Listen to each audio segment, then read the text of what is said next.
The Digha Nikaya. Collection of long discourses. 33 reciting in concert. Saṅgāti Sutta. Translated by Bhikkhu Sujato. Sutta.central.net. Part 2, 4 efforts. The efforts to restrain, to give up, to develop, and to preserve. And what is the effort to restrain? When a mendicant sees a sight with their eyes, they don't get caught up in the features and details. If the faculty of sight were left unrestrained, bad unskillful qualities of desire and aversion would become overwhelming. For this reason, they practice restraint, protecting the faculty of sight, and achieving its restraint. When they hear a sound with their ears. When they smell an odor with their nose. When they taste a flavor with their tongue. When they feel a touch with their body. When they know a thought with their mind, they don't get caught up in the features and details. If the faculty of mind were left unrestrained, bad unskillful qualities of desire and aversion would become overwhelming. For this reason, they practice restraint, protecting the faculty of mind, and achieving its restraint. This is called the effort to restrain. And what is the effort to give up? It's when a mendicant doesn't tolerate a sensual, malicious, or cruel thought that has arisen, but gives it up, gets rid of it, eliminates it, and exterminates it. They don't tolerate any bad, unskillful qualities that have arisen, but give them up, get rid of them, eliminate them, and obliterate them. This is called the effort to give up. And what is the effort to develop? It's when a mendicant develops the awakening factors of mindfulness, investigation of principles, energy, rapture, tranquility, immersion, and equanimity, which rely on seclusion, fading away, and cessation, and ripen as letting go. This is called the effort to develop. And what is the effort to preserve? It's when a mendicant preserves a meditation subject that's a fine foundation of immersion, the perception of a skeleton, a worm-infested corpse, a livid corpse, a split-open corpse, or a bloated corpse. This is called the effort to preserve. 4 knowledges: knowledge of the present phenomena, inferential knowledge, knowledge of others' minds, and conventional knowledge.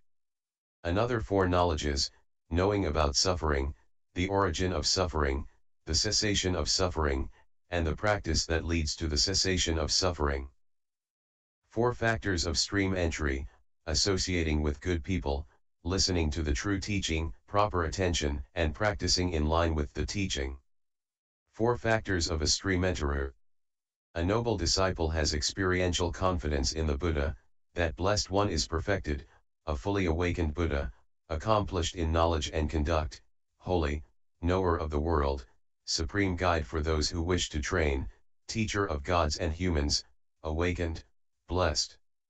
They have experiential confidence in the teaching is well explained by the Buddha, visible in this very life, immediately effective, inviting inspection, relevant, so that sensible people can know it for themselves.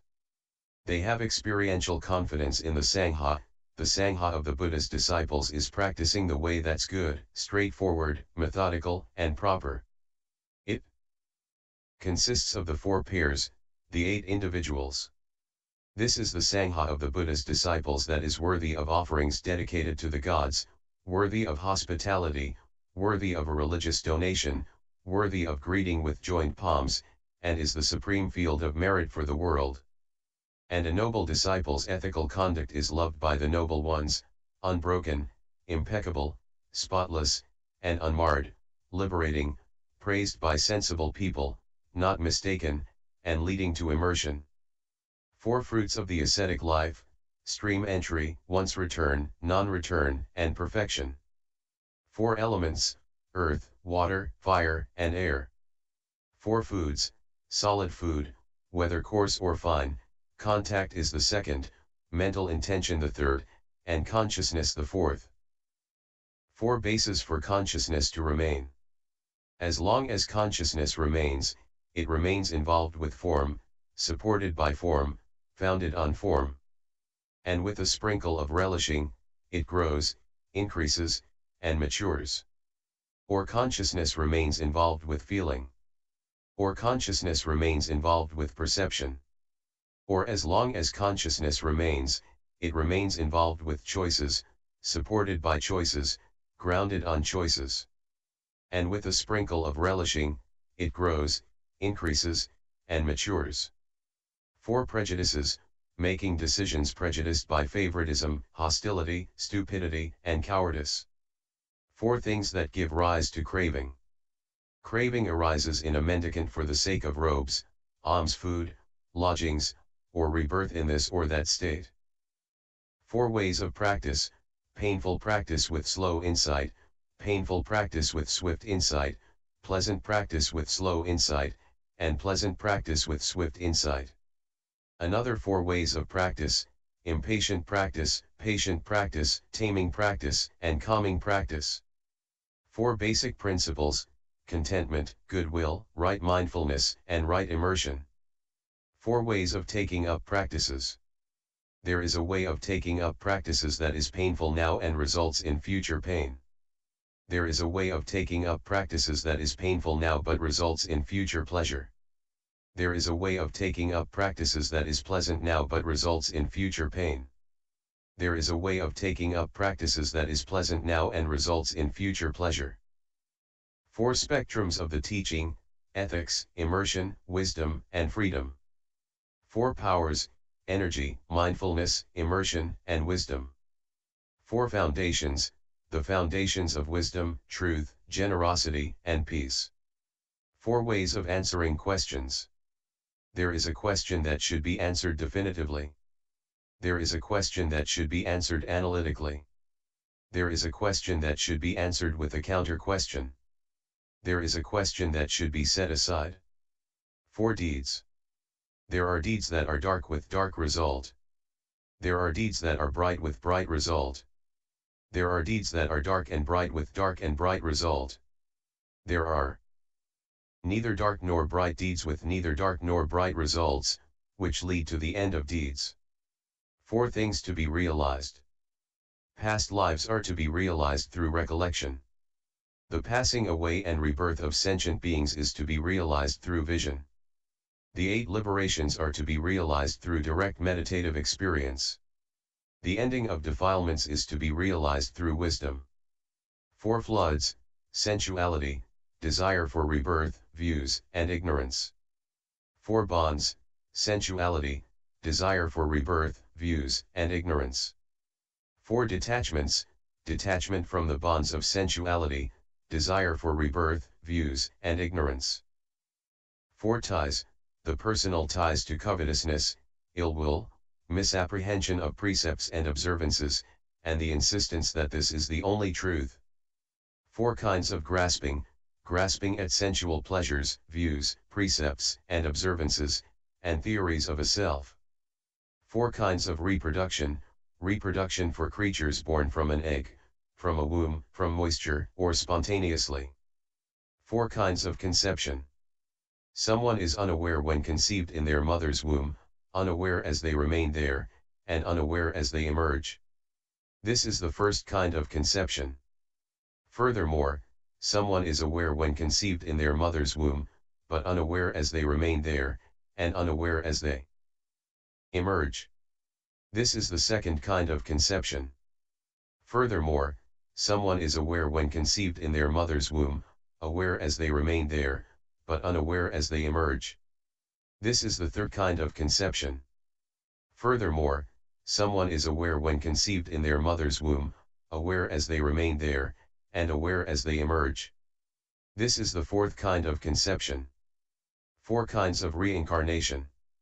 There is a reincarnation where only one's own intention is effective, not that of others. There is a reincarnation where only the intention of others is effective, not one's own. There is a reincarnation where both one's own and others' intentions are effective. There is a reincarnation where neither one's own nor others' intentions are effective. 4 ways of purifying a religious donation. There's a religious donation that's purified by the giver, not the recipient. There's a religious donation that's purified by the recipient, not the giver. There's a religious donation that's purified by neither the giver nor the recipient. There's a religious donation that's purified by both the giver and the recipient. 4 ways of being inclusive: giving, kindly words, taking care, and equality. 4 ignoble expressions: speech that's false, divisive, harsh, or nonsensical. 4 noble expressions: refraining from speech that's false, divisive, harsh, or nonsensical. Another 4 ignoble expressions: saying you've seen, heard, thought, or known something, but you haven't. Another 4 noble expressions: saying you haven't seen, heard, thought, or known something, and you haven't. Another 4 ignoble expressions: saying you haven't seen, heard, thought, or known something, and you have. Another 4 noble expressions: saying you've seen, heard, thought, or known something, and you have. 4 persons. 1 person mortifies themselves, committed to the practice of mortifying themselves. 1 person mortifies others, committed to the practice of mortifying others. 1 person mortifies themselves and others, committed to the practice of mortifying themselves and others. 1 person doesn't mortify either themselves or others, committed to the practice of not mortifying themselves or others. They live without wishes in the present life, extinguished, cooled, experiencing bliss, having become holy in themselves. Another 4 persons. 1 person practices to benefit themselves, but not others. 1 person practices to benefit others, but not themselves. 1 person practices to benefit neither themselves nor others. 1 person practices to benefit both themselves and others. Another 4 persons: the dark bound for darkness, the dark bound for light, the light bound for darkness, and the light bound for light. Another 4 persons: the confirmed ascetic, the white lotus ascetic, the pink lotus ascetic, and the exquisite ascetic of ascetics. These are the teachings grouped by 4 that have been rightly explained by the Buddha. You should all recite these in concert. The first recitation section is finished. 5 fives. There are teachings grouped by 5 that have been rightly explained by the Buddha. You should all recite these in concert. What are the teachings grouped by 5? 5 aggregates: form, feeling, perception, choices, and consciousness. 5 grasping aggregates: form, feeling, perception, choices, and consciousness. 5 kinds of sensual stimulation. Sights known by the eye that are likable, desirable, agreeable, pleasant, sensual, and arousing. Sounds known by the ear. Smells known by the nose. Tastes known by the tongue. Touches known by the body that are likable, desirable, agreeable, pleasant, sensual, and arousing. 5 destinations: hell, the animal realm, the ghost realm, humanity, and the gods. 5 kinds of stinginess: stinginess with dwellings, families, material possessions, praise, and the teachings. 5 hindrances: sensual desire, ill will, dullness and drowsiness, restlessness and remorse, and doubt. 5 lower fetters: identity view, doubt, misapprehension of precepts and observances, sensual desire, and ill will. 5 higher fetters: desire for rebirth in the realm of luminous form, desire for rebirth in the formless realm, conceit, restlessness, and ignorance. 5 precepts: refraining from killing living creatures, stealing, sexual misconduct, lying, and drinking alcohol, which is a basis for negligence. 5 things that can't be done. A mendicant with defilements ended can't deliberately take the life of a living creature, take something with the intention to steal, have sex, tell a deliberate lie, or store up goods for their own enjoyment like they did as a layperson. 5 losses: loss of relatives, wealth, health, ethics, and view. It is not because of loss of relatives, wealth, or health that sentient beings, when their body breaks up, after death, are reborn in a place of loss, a bad place, the underworld, hell. It is because of loss of ethics or view that sentient beings, when their body breaks up, after death, are reborn in a place of loss, a bad place, the underworld, hell.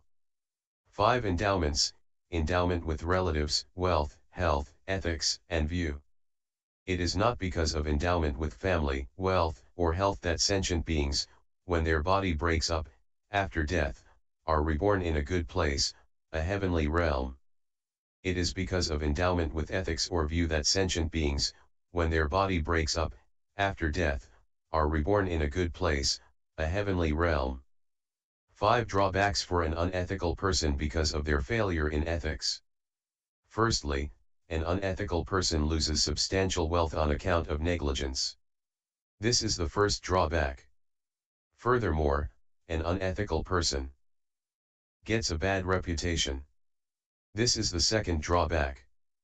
Furthermore, an unethical person enters any kind of assembly timid and embarrassed, whether it's an assembly of aristocrats, Brahmins, householders, or ascetics. This is the third drawback. Furthermore, an unethical person dies feeling lost. This is the fourth drawback. Furthermore, an unethical person, when their body breaks up, after death, is reborn in a place of loss, a bad place, the underworld, hell. This is the fifth drawback. 5 benefits for an ethical person because of their accomplishment in ethics. Firstly, an ethical person gains substantial wealth on account of diligence. This is the first benefit.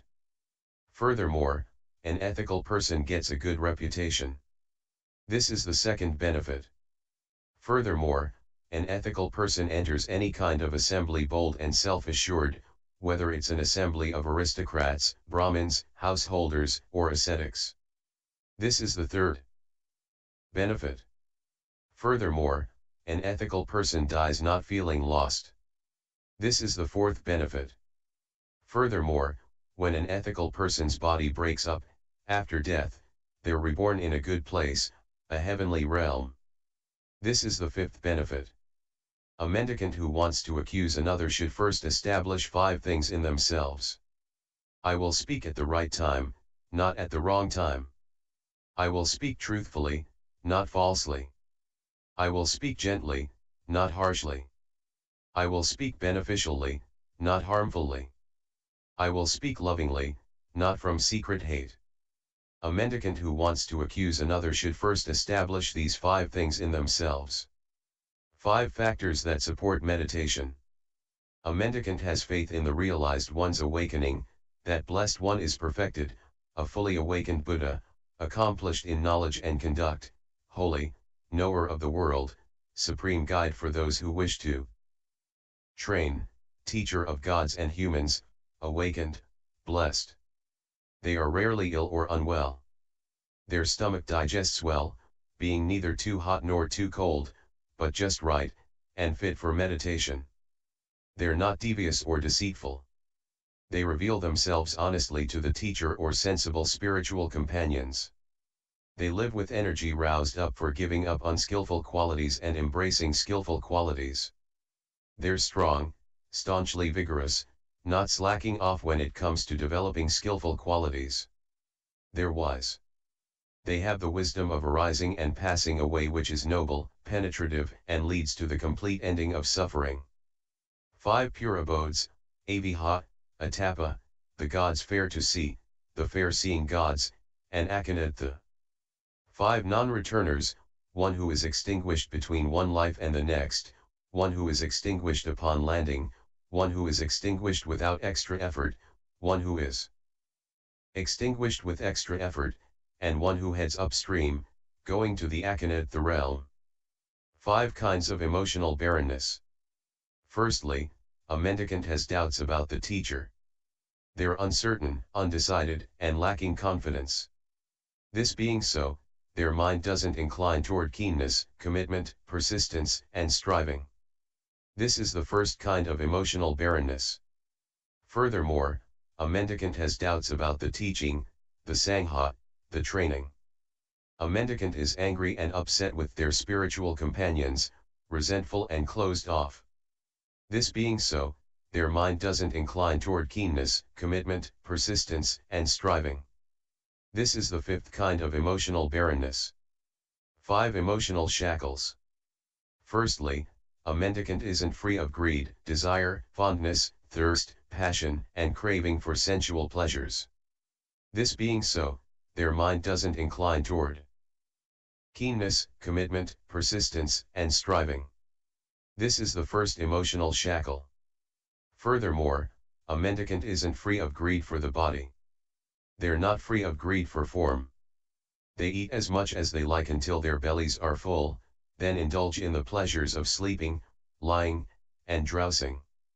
They live the spiritual life hoping to be reborn in one of the orders of gods, thinking, by this precept or observance or mortification or spiritual life, may I become one of the gods. This being so, their mind doesn't incline toward keenness, commitment, persistence, and striving. This is the fifth emotional shackle.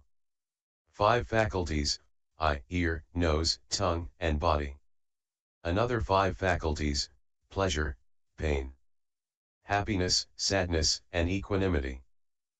Another 5 faculties: faith, energy, mindfulness, immersion, and wisdom. 5 elements of escape. Take a case where a mendicant focuses on sensual pleasures, but their mind isn't eager, confident, settled, and decided about them. But when they focus on renunciation, their mind is eager, confident, settled, and decided about it. Their mind is in a good state, well developed, well risen, well freed, and well detached from sensual pleasures.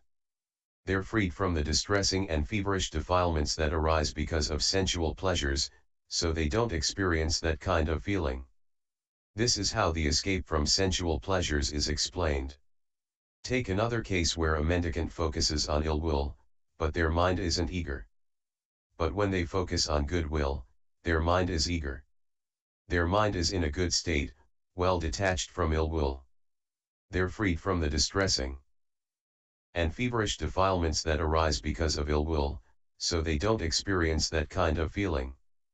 This is how the escape from ill will is explained. Take another case where a mendicant focuses on harming, but their mind isn't eager.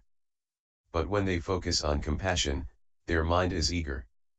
Their mind is in a good state, well detached from harming. They're freed from the distressing and feverish defilements that arise because of harming, so they don't experience that kind of feeling.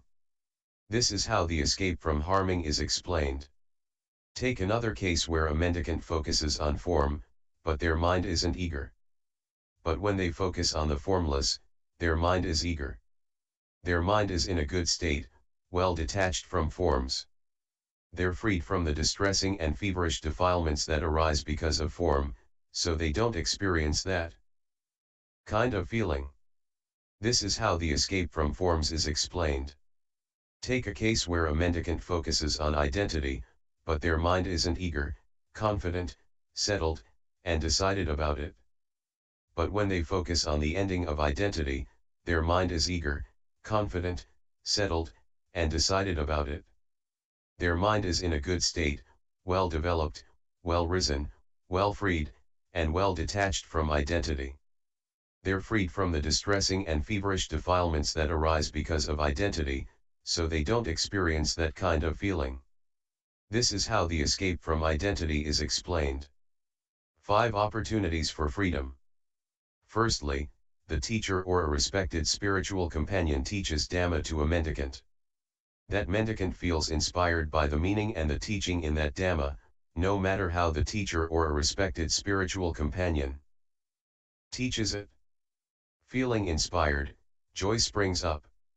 Being joyful, rapture springs up. When the mind is full of rapture, the body becomes tranquil. When the body is tranquil, one feels bliss. And when blissful, the mind becomes immersed. This is the first opportunity for freedom.